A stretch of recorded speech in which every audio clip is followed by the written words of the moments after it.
Cuando recibí mi asignación para esta noche, me sentí un poco perplejo, sorprendido y algo nervioso, ya que mi querido y amado hermano me pidió que hablara en esta sesión sobre, esencialmente, una palabra que yo mismo inventé.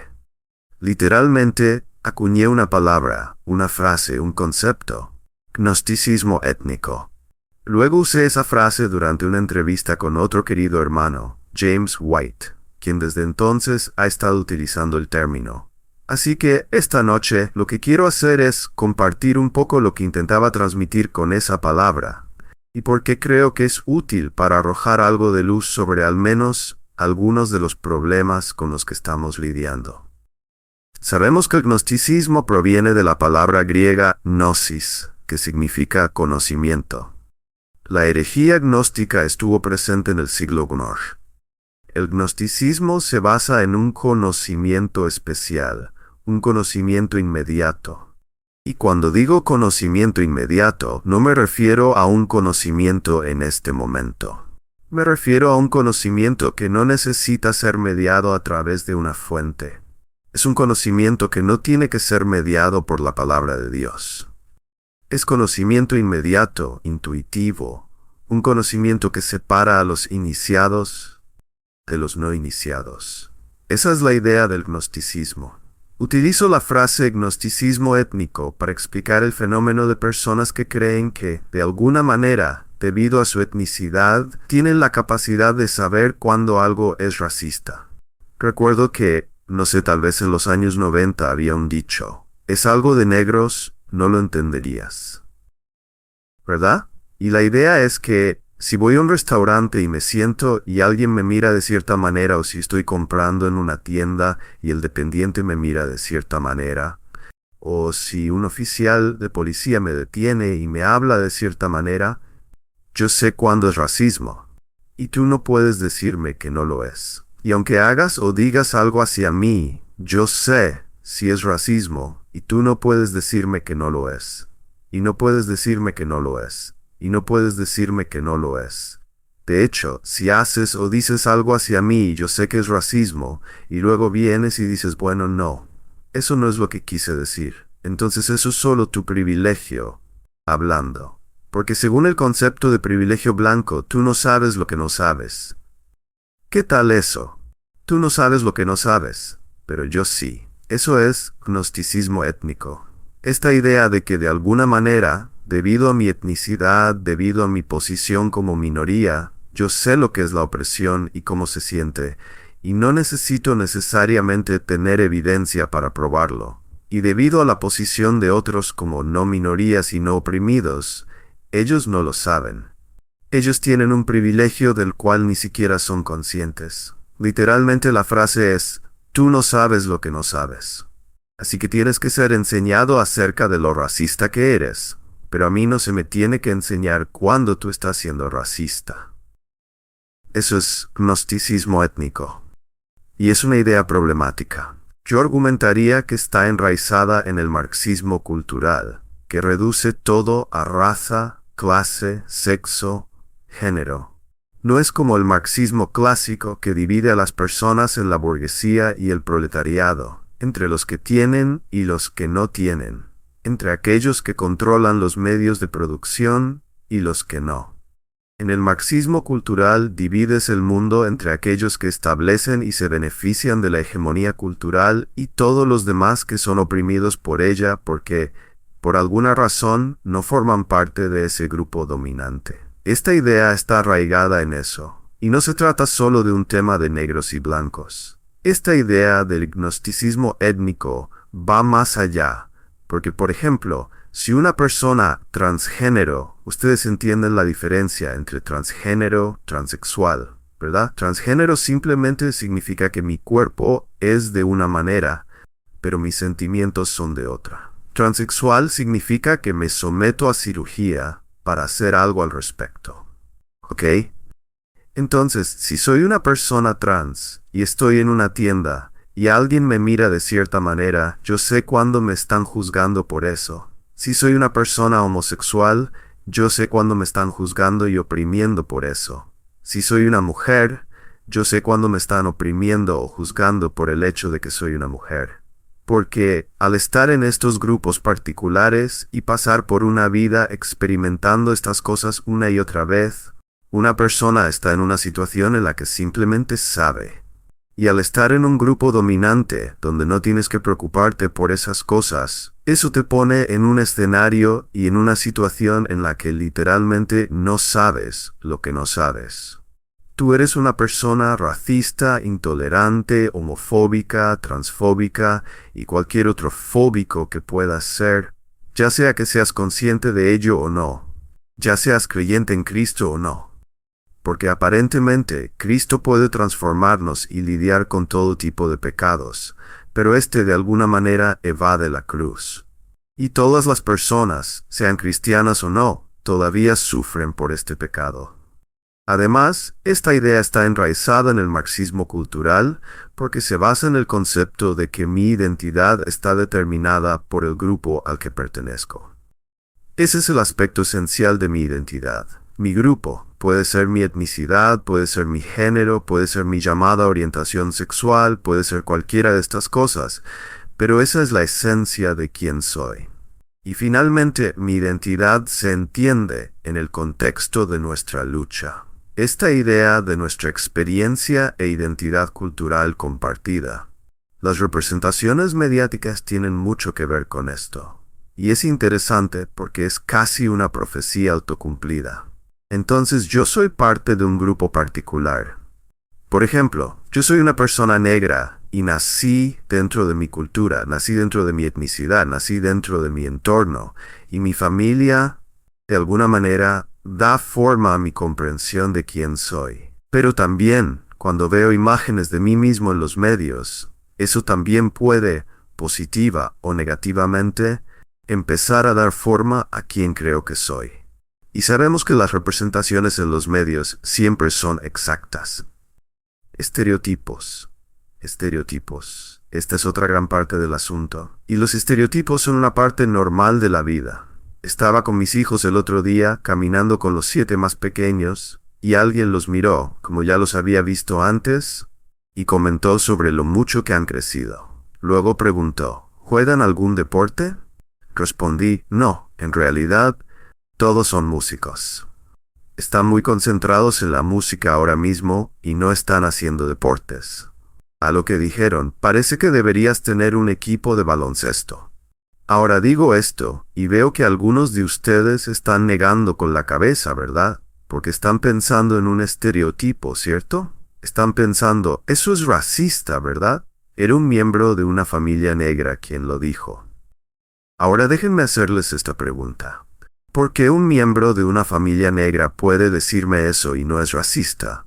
Pero si una persona blanca lo dijera, entonces sí lo sería. ¿Ven a lo que me refiero? Este es el problema con el que nos encontramos aquí. ¿Y cuál es el factor determinante? El factor determinante soy yo, porque yo sé. Este es el problema con el gnosticismo étnico. Yo sé, y no solo sé, sino que tú no sabes, y puedes decir hasta que te canses que no quisiste decirlo de esa manera. Pero si yo lo percibo así, entonces tengo el derecho de determinar que eso es lo que fue. ¿Ven lo que esto nos hace? Porque por un lado, esto se trata de confiar en tu corazón. Jeremías 17:9 dice, «El corazón es engañoso por sobre todas las cosas y desesperadamente corrupto. ¿Quién lo entenderá?» Yo no puedo entender mi propio corazón, y aún así voy a decirte qué hay en el tuyo. Pero esto es precisamente lo que somos propensos a hacer. Ahora, mientras digo esto, permítame apresurarme a reconocer un par de cosas. La etnicidad no es algo malo. La cultura no es algo malo. La nacionalidad no es algo malo. Estas son conexiones buenas y naturales. La identidad étnica y nacional es buena e importante. Y necesito apresurarme a decir esto porque algunos de mis amigos y hermanos más queridos, de hecho algunos que, ya saben, podrían ser firmantes del documento con nosotros, querrían argumentar a favor de ser ciegos al color. Y yo digo, ese argumento no funciona. Número 1, porque nadie lo es. Y número 2, porque es una afrenta a Dios. Dios no me dio toda esta rica y hermosa melanina para que tú actúes como si no la tuviera. Amén, alguien. Y está mal que yo te juzgue por no tener tanta como yo. Dios hizo esto. Dios hizo esto. Y es algo bueno y natural que Dios ha hecho. Decir que queremos ser ciegos al color es como decir que no me importa la variedad de colores de rosas que existen. Para mí, Dios simplemente hizo una rosa. ¿Por qué se molestó en hacerlas de tantos colores diferentes? Si Él lo hizo, alábenlo por ello. Amén. Y sé lo que intentamos decir cuando decimos eso. Sé lo que estamos tratando de transmitir cuando hablamos de ser ciegos al color.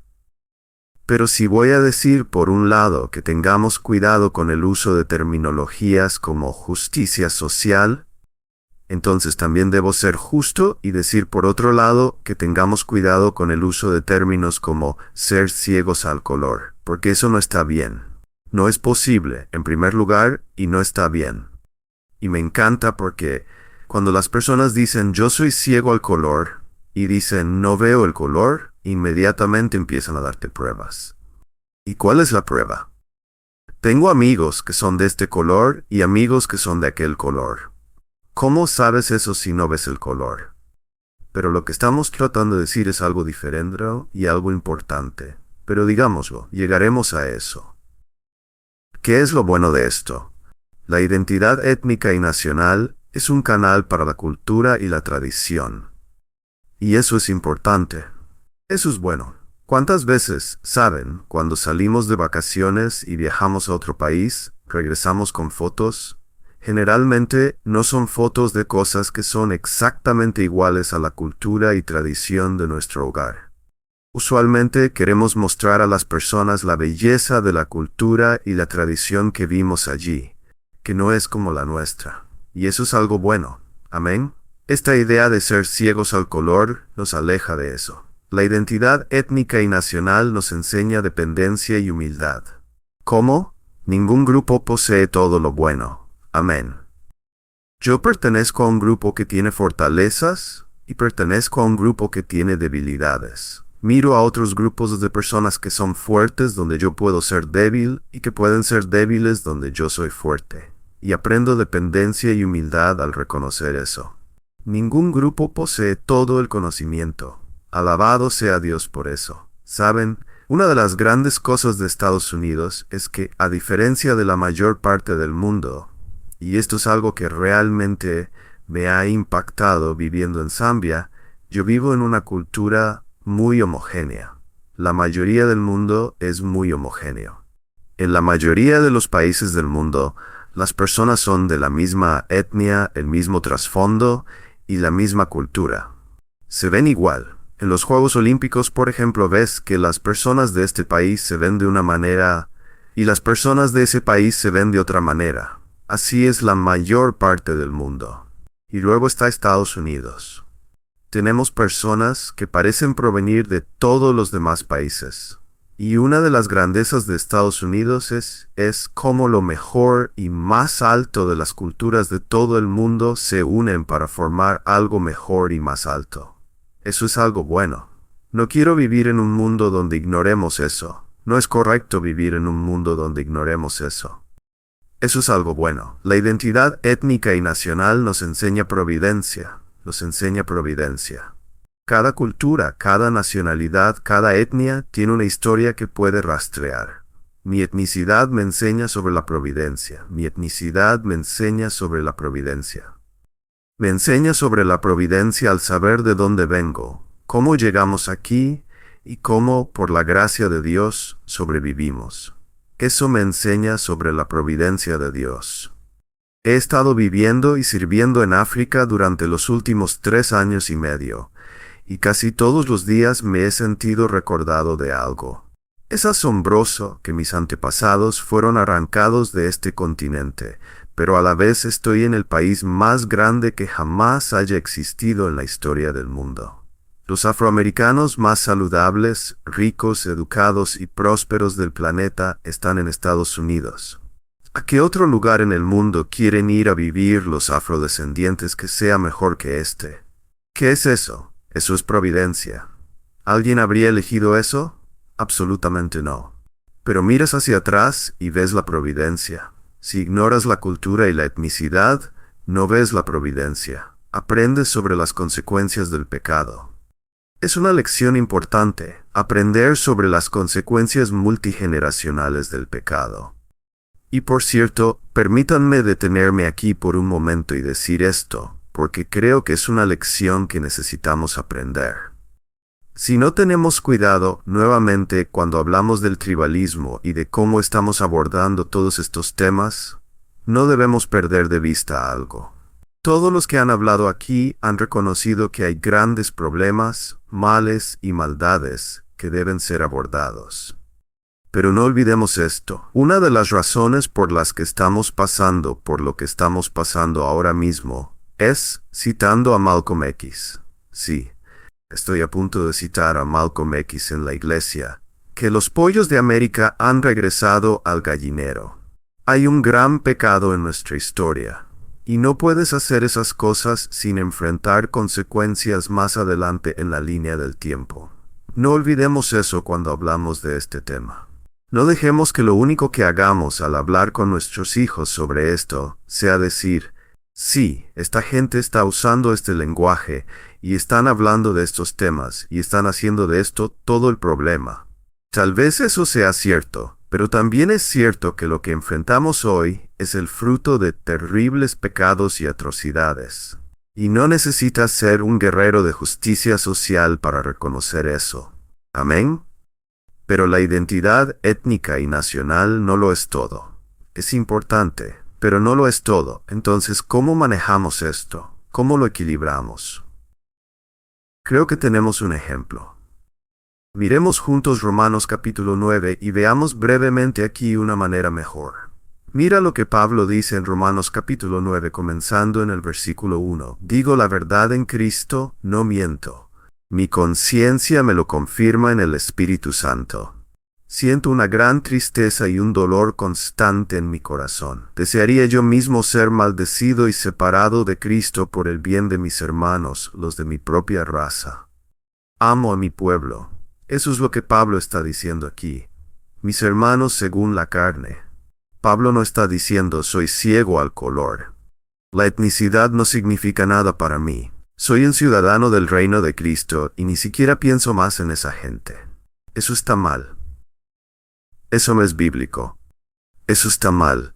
Pablo habla en los términos más apasionados imaginables sobre el grupo al que, por la gracia de Dios y la providencia de Dios, pertenece. Es importante. Es significativo.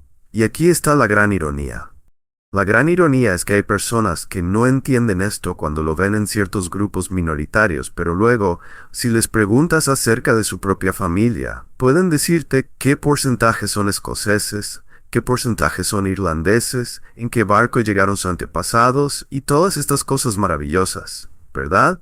Aférrate a eso, pero no te aferres a eso, y luego me digas a mí que olvide mi etnicidad. ¿Amén? ¿Alguien?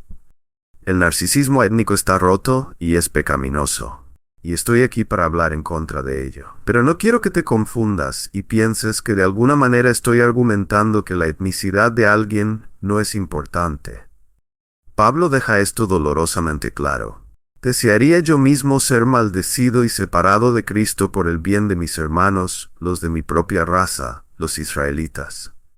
No puedes ser más apasionado que eso. Y luego mira lo que dice. Ellos son los israelitas.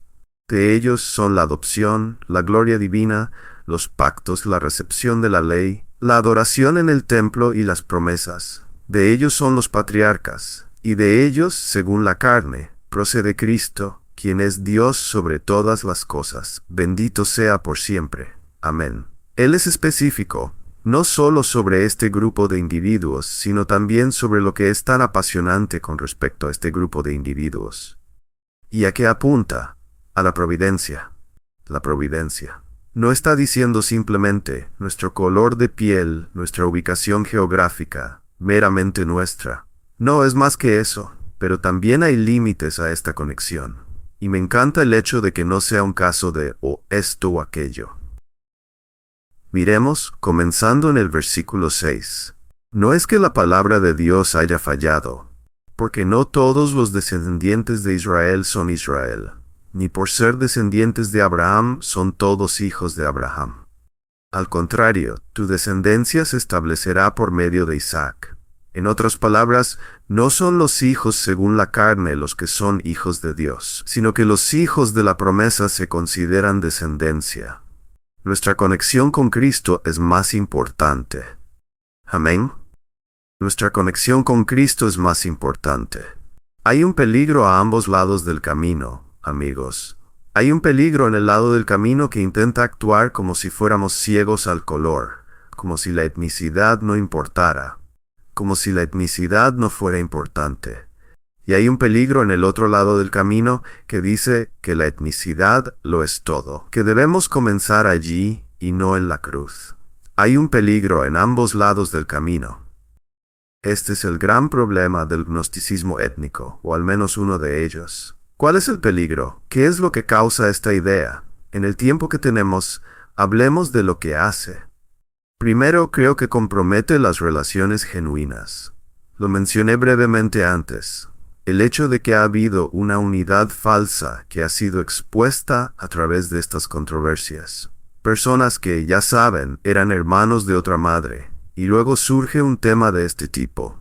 Y si dices algo incorrecto o tienes una opinión equivocada sobre un asunto particular, de repente eres considerado anátema. Eso no es una relación genuina. Y piensen en esto, incluso a nivel micro, si asumo que puedo leer tu corazón, y tú tienes que asumir que no sabes lo que no sabes. Hemos creado una relación que está desequilibrada. Una relación que obstaculiza nuestra intimidad.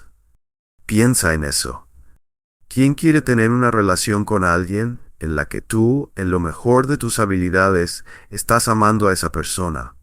Pero si algo sale mal de tu boca en el momento equivocado, algo que tú sinceramente querías que fuera una bendición, esa persona determina que lo que dijiste es ofensivo o problemático. ¿Qué tipo de relación es esa? Recibo correos electrónicos varias veces a la semana de personas, pastores, miembros de iglesias, líderes de ministerios, y veo esto por todas partes. Recibo correos electrónicos varias veces a la semana de personas que han sido fieles por años, incluso décadas, pero que ahora son descartadas porque tienen la opinión equivocada sobre algún caso que apareció en los medios, o porque no piensan lo suficientemente bien sobre cierto enfoque respecto a un tema de justicia social. Y de repente, estás acabado. Estás acabado. Te remueven como si fueras un monumento en una universidad sureña. Estás acabado. Estamos dudando incluso de si Jonathan Edwards fue un cristiano. Literalmente. Esto impide relaciones genuinas, cuando no podemos ser honestos entre nosotros. Cuando no somos libres para expresarnos. Eso no es una relación genuina. Y el gnosticismo étnico está destruyendo relaciones genuinas. En segundo lugar, esta idea de que la culpa y la inocencia son heredadas. Esta idea de que debido a quienes fueron tus padres, tú has heredado culpa o has heredado inocencia. Que las personas blancas no pueden evitar ser racistas y que las personas negras no pueden ser racistas. Porque, según la definición moderna de racismo, este es prejuicio más poder. ¿Cuál es el poder? El poder es la hegemonía cultural. Si no eres parte de la hegemonía cultural, técnicamente no puedes ser racista. ¿Qué les parece eso? ¿Qué les parece? Por ejemplo, una iglesia predominantemente blanca que no tiene miembros negros está en pecado. Pero una iglesia predominantemente negra que no tiene miembros blancos, eso simplemente es. Uno de esos grupos necesita arrepentirse en silicio y cenizas, y el otro no tiene nada malo. John McWhorter llama a esto la religión del racialismo. Y esto viene acompañado de lo que mencioné antes, esta idea de tokenismo y sospecha. Hoy en día los predicadores negros en los círculos reformados evangélicos son mercancías. Y la pregunta ya no es, ¿vale la pena escuchar a este hombre que está en esta conferencia? La pregunta ahora es, ¿por qué eligieron a este hombre? Tom, seguramente refiriéndose a un colega, mencionó anteriormente un comentario que hizo Matt Chandler en el evento MLK 50. donde Matt, en una de sus presentaciones, habló abiertamente sobre el deseo en su iglesia de plantar iglesias lideradas por pastores negros. Y dijo, eso es tokenismo. Eso es tokenismo. Eso es tokenismo.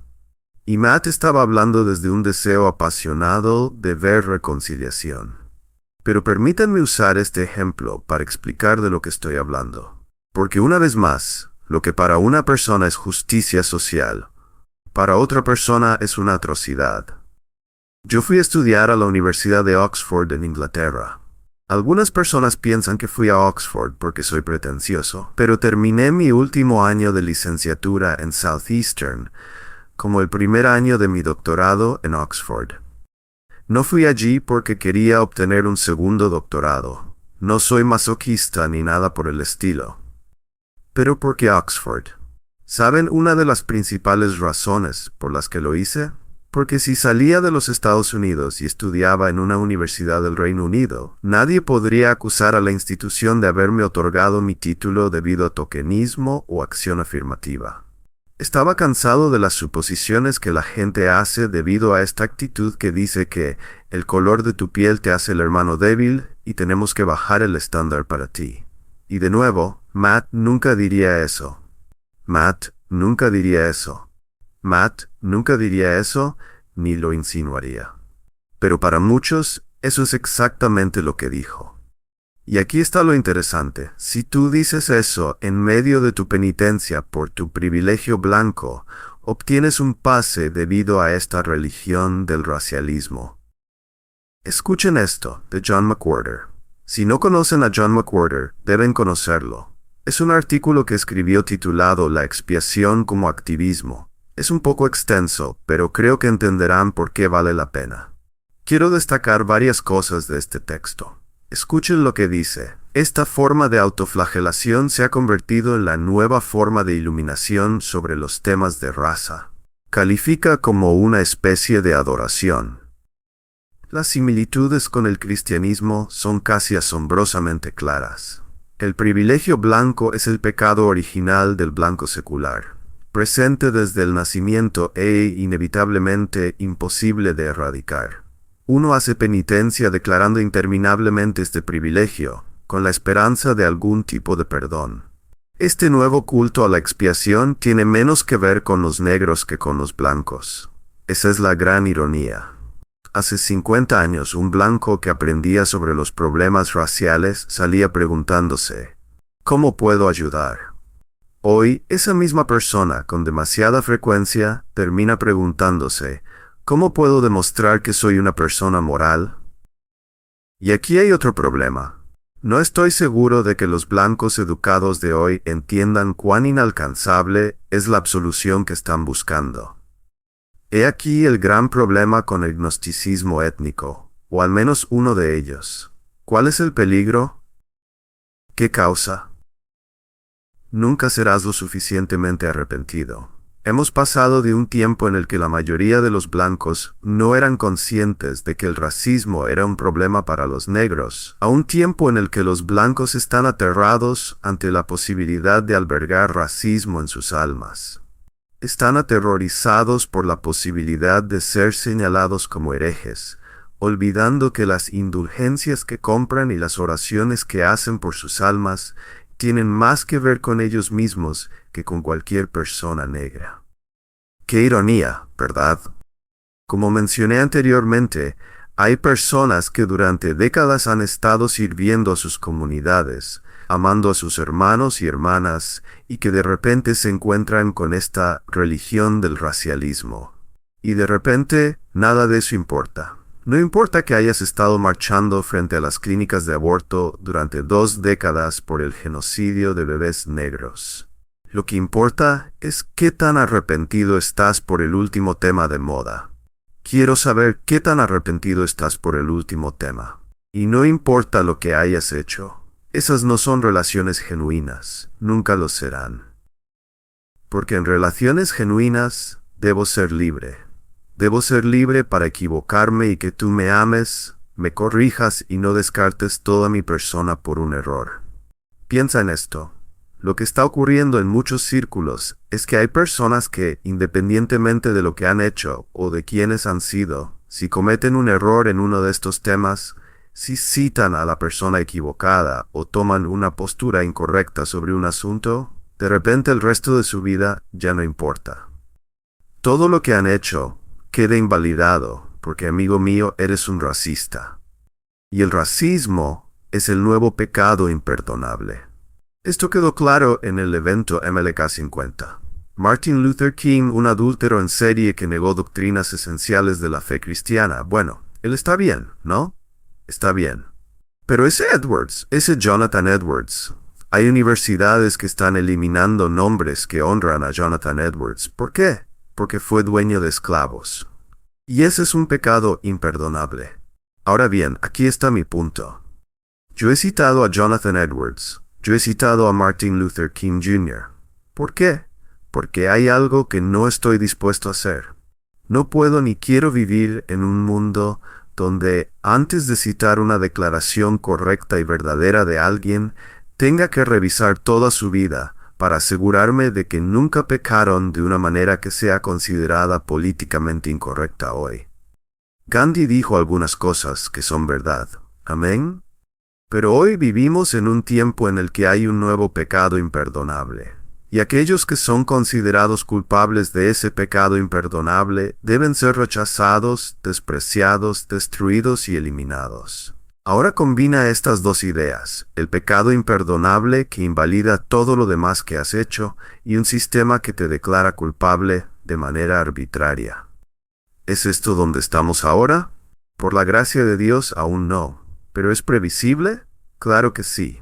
Hay grandes males, grandes pecados, grandes problemas, grandes injusticias que necesitan ser rectificados. Todo eso es cierto, pero Dios nos ha dado una manera de lidiar con estas cosas, de rectificarlas. Nos ha dado su palabra totalmente suficiente para tratar estos asuntos. Confiemos en la palabra de Dios, no en nuestros sentimientos, no en nuestras inclinaciones, no en nuestras suposiciones o afirmaciones personales, sino en la palabra de Dios. Hagamos lo que dice el libro, y permítanme dejarlos con esto. Si hablo en lenguas humanas y angelicales, pero no tengo amor, no soy más que un gong que resuena o un platillo que hace ruido. Si tengo el don de profecía y entiendo todos los misterios y poseo todo conocimiento, y si tengo una fe que logra mover montañas, pero no tengo amor, no soy nada.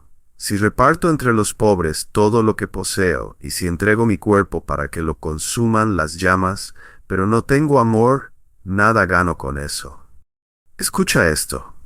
Esto es lo que quiero que hagas. Quiero que escuches esto para ti mismo, porque esta es otra gran ironía del gnosticismo étnico. A veces siento, hablando por mí mismo, que me están robando mi santificación. ¿Qué quiero decir con eso? Lo que quiero decir es que, si estos temas con los que estamos lidiando hoy se tratan únicamente de los corazones de las personas blancas que necesitan ser corregidos, entonces no se trata de lo que está mal en mí. Y quiero que sepas que, mientras leo esto, lo estoy leyendo para mí mismo. Y me pregunto, ¿qué significa esto para ti cuando un hermano blanco dice algo ofensivo? ¿Qué haces? ¿Cruzas los brazos y esperas a que se arrepienta? ¿Y qué hace una persona no negra cuando se encuentra con el narcisismo étnico y siente que no es justo? ¿Qué haces? La respuesta está aquí. El amor es paciente, es bondadoso. El amor no es envidioso, ni jactancioso, ni orgulloso. No se comporta con rudeza, no es egoísta, no se enoja fácilmente, no guarda rencor. El amor no se deleita en la maldad, sino que se regocija con la verdad. Todo lo disculpa, todo lo cree, todo lo espera, todo lo soporta. Eso es lo que dice mi libro. Si tú dices algo que me ofende, ahora tengo el derecho de no estar atado a este espíritu de resentimiento. Amén. Eso es lo que yo leo para mí. Y te digo, léelo para ti. Porque me temo que lo que ha sucedido es que al enfrentarnos a estos temas, nos hemos cerrado mutuamente de muchas maneras y en muchas instancias. Y no podemos hacer eso. No podemos hacer eso, no si creemos esto. Así que enfrentemos los grandes males, pecados e injusticias de nuestro tiempo. Proclamemos y confiemos en el Evangelio de Cristo por encima de todo. Y nunca olvidemos que todos hemos pecado y estamos destituidos de la gloria de Dios, y que todos estamos en desesperada necesidad de su gracia. Nadie está exento. Oremos.